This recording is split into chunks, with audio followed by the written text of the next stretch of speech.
Graça e paz, amados. Vamos nesse momento de reflexão aquietar os nossos corações, baixar nossa cabeça, fazer uma breve oração. Senhor, nos colocamos na Tua presença, querendo escutar da Tua voz, queremos escutar a Tua palavra para que possamos viver em obediência à Tua vontade, ao Teu querer. Vem nos dar ouvidos de discípulos, coração de servo, para que possamos colocar nossa vida em Tuas mãos e viver conforme a Tua verdade.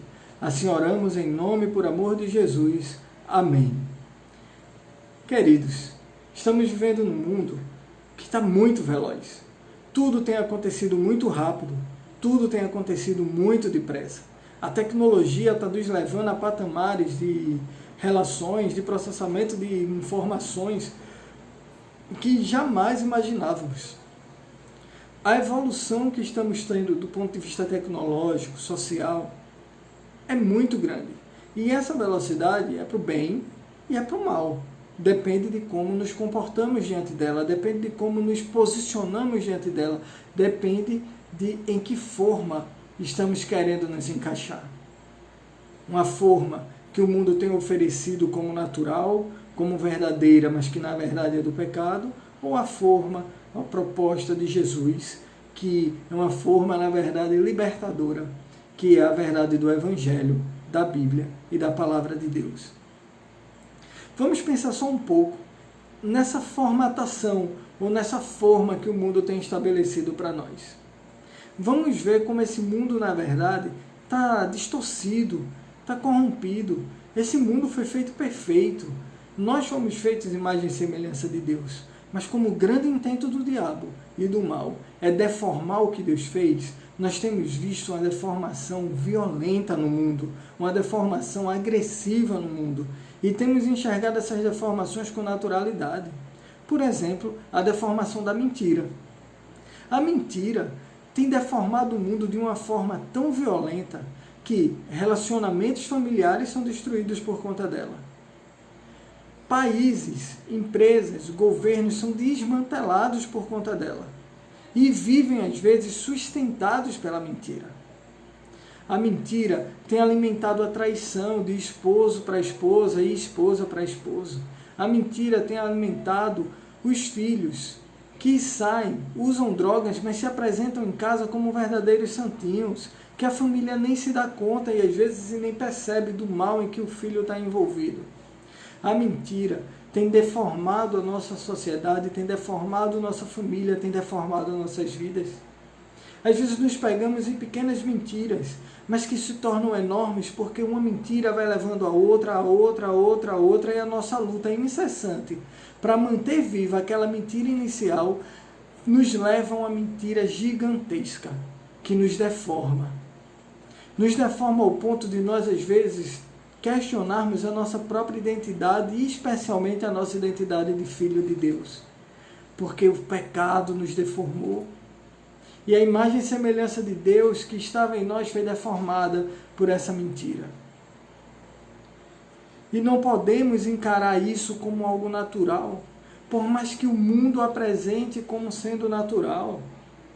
Fake news, grupos sociais, espalhando mentiras, notícias, informações convenientes para uns, inconvenientes para outros, onde essa regra de mentir parece cada vez mais comum. E o que fala a verdade, muitas vezes é visto como o que está errado. Mas precisamos falar a verdade, precisamos denunciar o pecado. É pecado. A mentira é pecado porque ela nos deforma. A mentira é pecado porque ela nos afasta de Deus. E a mentira está sendo colocada como uma forma do mundo. Não podemos nos conformar a esse século, a essa forma, achar que é natural, que é comum. Porque nem sempre o que é comum é bom, nem sempre o que é natural é normal. Até porque mentir não é comum, não é normal, não é natural. Mentir é uma ficção, é uma forja. Então, não podemos nos deformar por isso. Outra coisa que tem deformado muito o mundo nos dias de hoje é a desonestidade. Isso, que é uma consequência da mentira, mas é algo mais elaborado. A desonestidade. A desonestidade que tem, às vezes, gerado muito egoísmo. A desonestidade em mentir, mas a desonestidade em querer tomar para si o que não é seu. A desonestidade em querer sufocar a liberdade do outro. A desonestidade em querer não admitir que os outros sejam livres para pensar. A desonestidade intelectual, a desonestidade moral, a desonestidade. E quando a gente está falando de honestidade, não é só a atitude de não roubar. Não é só a atitude de cumprir as regras legais, mas é de falar a verdade para o outro, é de não ser egoísta para o outro, é de não guardar maldade no coração. Outra deformação que tem atingido o mundo e tem se tornado cada vez mais comum, sendo encarado como algo natural, é a deformação da sexualidade, da promiscuidade, da sexualidade desordenada, da lascívia, da busca desenfreada por prazer, da destruição do próprio corpo. Mulheres que fazem do corpo ou tratam o corpo como objeto. Homens que usam o corpo para vender a si mesmo em detrimento do seu próprio caráter. Nós temos visto nas televisões, já cedo, a sexualidade sendo apresentada às crianças, sendo apresentada aos adolescentes como algo natural. Adolescentes engravidando a partir dos 11, 12 anos. É um absurdo. A sexualidade tem sido tratada no nosso país, na nossa realidade, nesse mundo, nesse contexto que estamos vivendo, como algo banal, sem nenhum respeito ao corpo, sem nenhum respeito ao outro. Não estou dizendo aqui que a sexualidade, que o pecado está na sexualidade, mas o pecado está na forma em que estão deformando ela, a sexualidade.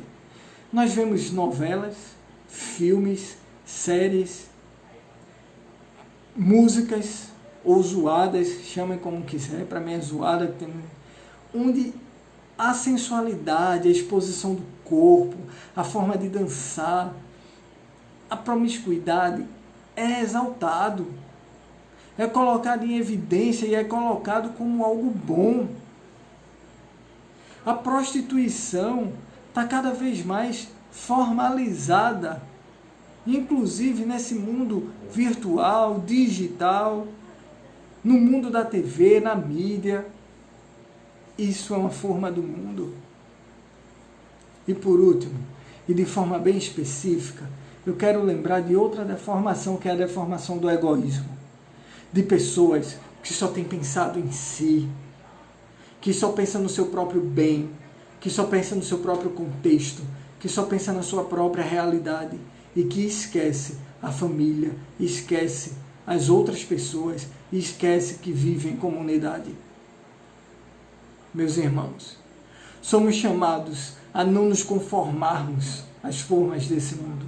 Somos chamados a nos apresentarmos diante de Deus como de forma agradável, como oferta viva a Deus. Então precisamos preservar o nosso corpo. Preservar o nosso corpo da promiscuidade, do vício, do mal, da mentira. Precisamos deixar com que o nosso coração, com que o nosso corpo seja morada santa de Deus, para ofertarmos a Ele o nosso corpo em santidade, para que Ele faça morada em nós, para que Ele realize algo em nós, para que o nosso culto a Deus seja um culto agradável, um culto de entrega de si mesmo, onde nós não deixamos o pecado entrar.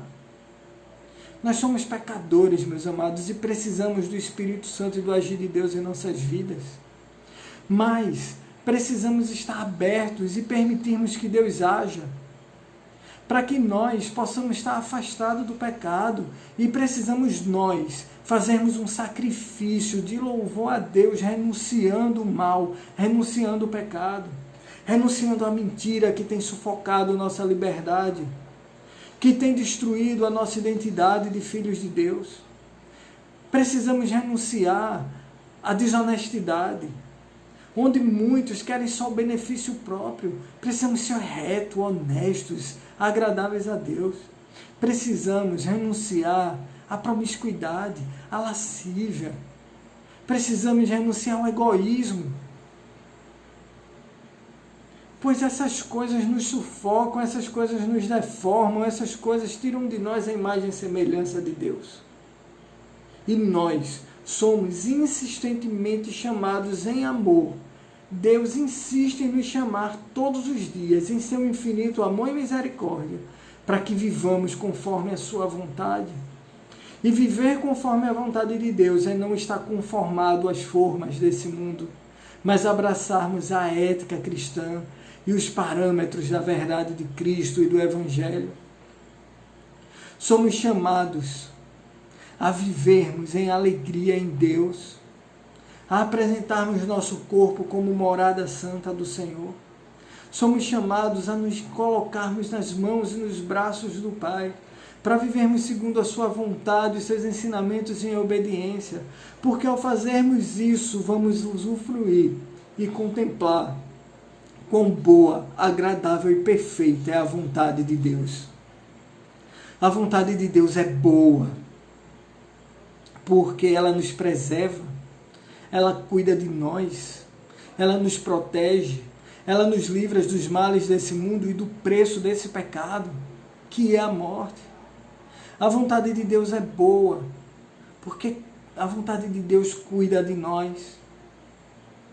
A vontade de Deus é agradável, porque é agradável estar na presença do Senhor, é agradável estar rendido nos braços dele, em meio a louvores, entronizando ele, porque isso traz paz para o nosso coração, isso nos aproxima de Deus que nos criou em sua imagem e semelhança, isso nos aproxima da nossa identidade de filho de Deus, de criado à imagem e semelhança de Deus. Então isso é agradável. É agradável porque traz a nós a certeza e a convicção de que pelo sangue de Jesus derramado na cruz, o sangue de Cristo, fomos feitos filhos de Deus por meio de Cristo. E assim temos a nossa oportunidade, ou a oportunidade de restaurarmos a nossa identidade de verdadeiros filhos de Deus feitos à sua imagem e semelhança. Então isso é agradável. E é perfeita, porque a vontade de Deus nos aproxima dele mesmo. A vontade de Deus nos aproxima da nossa casa, do nosso lar, que é o coração do Senhor. A vontade de Deus nos faz um com os nossos irmãos. A vontade de Deus traz alívio para a nossa vida. E é tão perfeita que é boa, porque nos protege. É agradável, porque nos restaura e dá prazer. A vontade de Deus é perfeita para nós. Então, meus irmãos, o mundo está apresentando o pecado como algo natural. Faz parte das formas do mundo. A mentira, a promiscuidade, a desonestidade, o egoísmo, a traição, o vício. Mas somos chamados a irmos na contramão do mundo, a não nos conformarmos com as formas do mundo e a assumirmos a identidade de verdadeiros cristãos, para nos apresentarmos a Deus em culto perfeito e agradável, colocarmos nosso corpo como morada santa, agradável a Deus, e assim usufruirmos da presença do Senhor, contemplando e vivendo em Deus e percebendo quão boa, perfeita e agradável é a vontade de Deus para nós. Que o Senhor vos abençoe, que o Senhor nos dê a paz.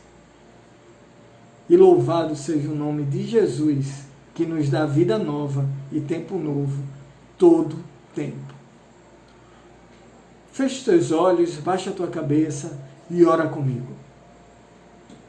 Senhor, Pai querido e amado, nos colocamos na tua presença e pedimos o derramar do teu Espírito Santo sobre nós. porque queremos viver conforme a tua vontade, conforme o teu querer. Queremos dizer não ao pecado, renunciar ao mal. Queremos não nos adaptar às formas do mundo, queremos que o mal nos incomode, sim. Queremos que o pecado nos incomode, sim. Pois queremos ir, Senhor, na contramão do mundo. Queremos ser diferentes no mundo de iguais, onde o Teu Espírito Santo faz morada em nós e onde o nosso corpo se torna morada santa Tua, onde vamos viver de forma agradável a Ti. Queremos Te louvar pela Tua graça, pelo Teu amor e porque Tu não desiste de nós, Senhor Jesus, e tem nos alcançado insistentemente e nos dado a oportunidade de vivermos tempo novo, todo instante. Bendito seja o Teu nome, louvado seja o Teu nome, ó Senhor, pois Tu és maravilhoso e quão boa, agradável e perfeita é a Tua vontade em nossas vidas e por isso Te louvamos, em nome e por amor de Jesus. Amém. Amém, amados. Que a graça do Senhor seja com todos vocês.